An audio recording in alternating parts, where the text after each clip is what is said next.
Alors bonjour, moi c'est Salwa. Je suis chargée du dispositif parrainage vers l'emploi depuis septembre 2023. Alors le parrainage, c'est un cercle vertueux qui entoure tout jeune en quête de sens, de projet, de besoin pour trouver un travail, pour se réaliser dans sa vie personnelle et professionnelle. Il est constitué de personnes du monde professionnel qui donnent de leur temps pour un partage d'expérience, partage de parcours, échange, mise en valeur des savoir-faire, des savoir-être. En fait, aider le jeune à être le plus efficient possible dans la construction de son projet de vie.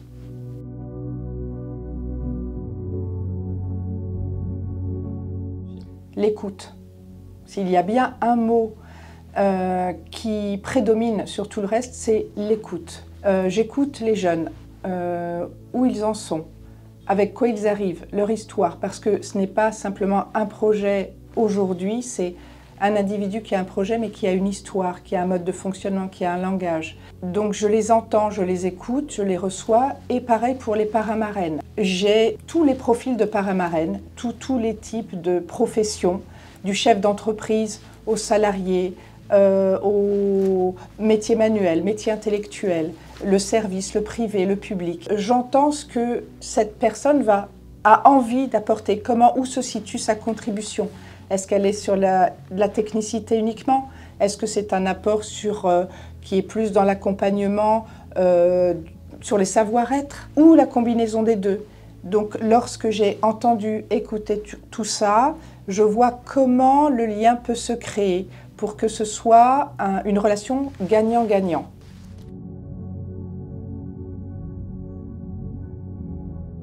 La bienveillance, croire en l'autre, croire en l'avenir, croire que chaque jeune a sa place, qu'il a un potentiel, qu'il fait partie d'un puzzle, qu'il va contribuer à cette société. Et c'est l'envie aussi de transmettre, c'est une générosité. Tous les parrains, marraines ont en commun une générosité, un partage de connaissances, un partage de savoir-faire, un partage de savoir-être pour emmener le jeune vers son avenir. C'est vraiment une générosité bienveillante.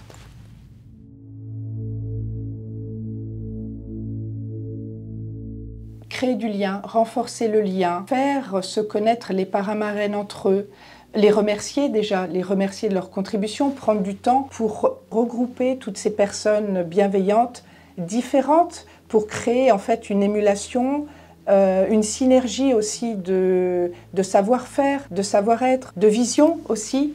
Ça leur permet et ça nous permet tous ensemble d'avoir des partages de bonnes pratiques, des outils, des astuces, des partages d'expériences, des partages de parrainage. Donc avoir un regard différent, ça permet aussi de faire écho et de trouver un levier pour continuer à accompagner un jeune. Et puis c'est créer le lien, voilà, renforcer le lien.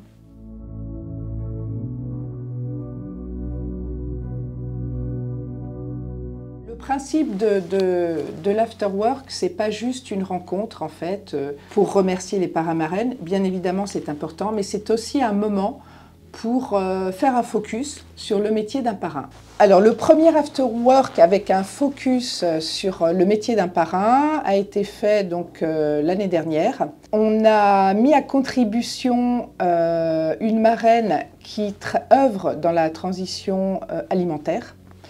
Et du coup, on s'est dit, tiens, pour organiser un moment sympa, un collectif sympa, pour créer du lien entre les jeunes et les parrains-marraines d'une façon différente, eh ben, on va faire un Top Chef. Donc j'ai organisé un Top Chef avec cette marraine, déjà parce que c'est sympa, et deuxièmement parce qu'il y avait plusieurs entrées, à savoir faire un focus sur les aliments de notre région, le bien manger, c'est-à-dire que manger, quels sont les fruits et légumes locaux. L'idée, c'était en fait que des petits groupes entre jeunes et parrains-marraines se fassent un fight, chacun réalisait une recette. Et au bout du compte, on élisait, j'ai envie de dire, l'œuvre la plus rigolote, la plus colorée, la plus goûtue. Tout au long de la soirée, en fait, il s'est créé un lien. C'est dans l'informel que les liens se créent. Chacun s'est mis à cuisiner, des jeunes ont fini par donner des conseils à des parrains marraines sur comment pétrir une pâte, comment couper un légume, comment cuire tel autre aliment.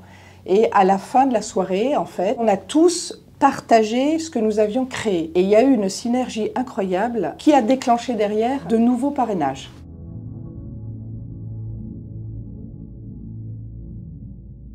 Alors, je pense à une jeune personne que j'ai reçue il y a à peu près 6 mois, la jeune Maïli, petite jeune fille toute frêle, toute timide, un peu voûtée, qui est venue me voir en me disant, ben voilà, moi j'aimerais retravailler la confiance en moi pour trouver un métier. J'ai pas trop d'idées sur le métier que je veux faire. Le problème, c'est que je suis dyspraxique, dyslexique, etc. D'accord, donc on a échangé. Et à un moment donné, je lui ai dit, très bien, un métier, mais lequel? Donc elle ne savait pas trop. Et en fait, en tirant sur la corde, elle a fini par me dire, mais en fait, mon grand rêve, c'est de devenir gendarme. Et je lui dis, ah, intéressant, mais et alors, pourquoi pas? Elle me dit, bah non, en fait, avec toutes mes difficultés, c'est pas possible. Et en plus, j'ai même pas mon permis de conduire. Là, j'ai arrêté de le passer parce que j'ai eu le sentiment que j'y arriverais pas. Et en fait, donc en travaillant ensemble, en la mettant en lien avec un parrain qui est gendarme responsable de la formation à la gendarmerie, elle a commencé à se dire que peut-être c'était possible. Et ça a pris à peu près 6 mois pour qu'elle finisse par arriver en rendez-vous avec le sourire, les épaules un peu plus relevées, à me dire qu'elle avait réussi son permis de conduire. Elle a passé tous les tests pour entrer à la gendarmerie. Et là, voilà, il y a quelques jours, je viens d'apprendre qu'elle a été reçue. Donc c'est top. Bel avenir et je vais continuer à rester en contact avec elle parce que je pense qu'elle aura plein de belles choses à nous raconter et qui sait même un jour devenir marraine parce que ce qu'elle a traversé, son évolution et comment elle a transformé toutes ses difficultés, ses freins, ça vaut le coup d'être partagé pour ouvrir le champ des possibles à d'autres jeunes.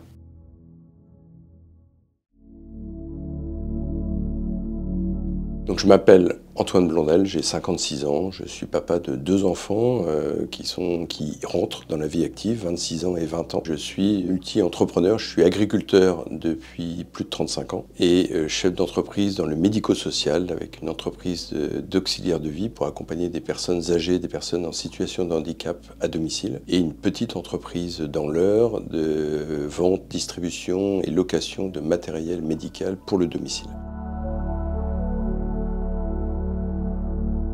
En fait, il y a déjà quelques années, j'étais parrain de la mission locale. On m'avait demandé d'être plus en accompagnement collectif.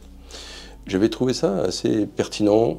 Peut-être une part de ça flattait un peu mon ego, certainement. Mais quand même, ça avait du sens d'aider toute cette nouvelle génération qui arrive sur le marché du travail, qui est quand même pas très facile. Et puis, je crois qu'il y a eu un appel à parrainage de la part de Saloa. J'ai répondu en disant, tiens, j'ai un peu de temps disponible, ou en tous les cas, je vais me rendre disponible plutôt, parce que c'est un sujet qui me parle. Voilà. Et donc, on s'est rencontrés, on a eu un premier contact, où vraiment, on a eu vraiment des valeurs communes très forte où on s'est retrouvés sur tout un tas de sujets. Voilà, la rencontre s'est très bien passée, j'ai eu mon petit chocolat chaud, donc c'est parfait.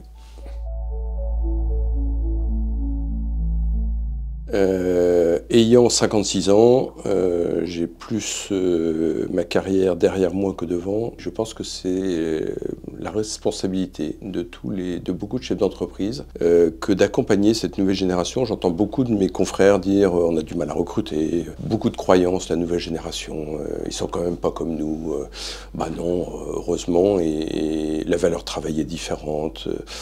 Moi j'ai cette certitude qu'on est toujours le feignant de la génération d'avant. Et puis ce rapport au travail est vraiment, c'est différent, c'est pas moins bien ou mieux. Et je dirais même que c'est mieux aujourd'hui parce que la nouvelle génération se pose beaucoup de questions sur le sens, alors que moi j'ai fait partie de ceux qui ont travaillé sans trop savoir pourquoi quelquefois, ce qui était quand même pas terrible. Et donc un peu une espèce de co-responsabilité. Moi je me raccroche beaucoup à cette phrase du président Kennedy qui disait « Arrête de te demander ce que le pays peut faire pour toi, demande-toi ce que tu peux faire pour ton pays ». Et bien ça, je trouve que ça en fait partie, en fait, à ma petite échelle, sur la métropole de Rouen, en toute humilité et toute modestie, mais de faire ma part, d'accompagner cette nouvelle génération à rentrer dans le monde du travail, à être en contact avec les entreprises. Voilà, c'est ma petite contribution à ce pays.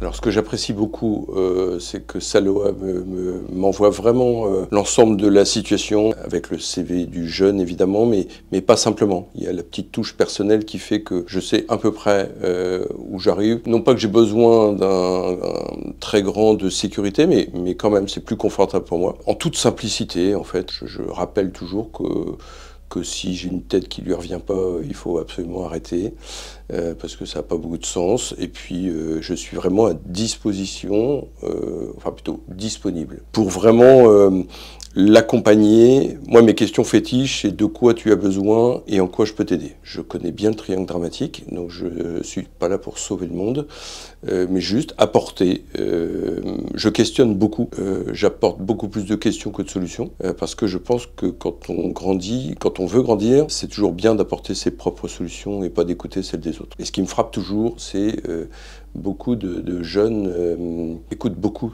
de personnes et s'écoutent pas tellement. Et là, je veux pas tomber dans ce piège de dire bon, je suis chef d'entreprise, voilà ce qu'il faut faire. Je questionne beaucoup pour que le jeune ou la jeune puisse trouver sa propre solution. Et ça, pour moi, c'est beaucoup plus pertinent que d'apporter des solutions toutes faites. En tant que parrain, effectivement, on est amené à accompagner le jeune, à l'aider, mais c'est aussi peut-être un petit côté un peu égoïste de s'y retrouver. J'apprends beaucoup. Ça me rappelle aussi des souvenirs sur ma jeunesse qui est un peu loin, mais aussi sur le rapport avec mes enfants, la relation aussi. Et c'est ce qui fait que le parrainage est vraiment un dispositif gagnant-gagnant. Le jeune peut éventuellement s'y retrouver et le parrain aussi. Et c'est ce qui fait la magie de ce système, de ce binôme trio avec les responsables de la mission locale, c'est que tout le monde s'y retrouve. Merci d'avoir pris le temps de regarder cette vidéo. Si le parrainage vous titille, si ce que nous avons pu exprimer vous donne une envie d'en connaître un peu plus, d'en savoir un peu plus, surtout n'hésitez pas à m'appeler, à passer à la mission locale, à prendre rendez-vous, à venir à notre rencontre pour en savoir un peu plus, parce que tout le monde peut contribuer à partir du moment où il y a l'envie de transmettre. Merci.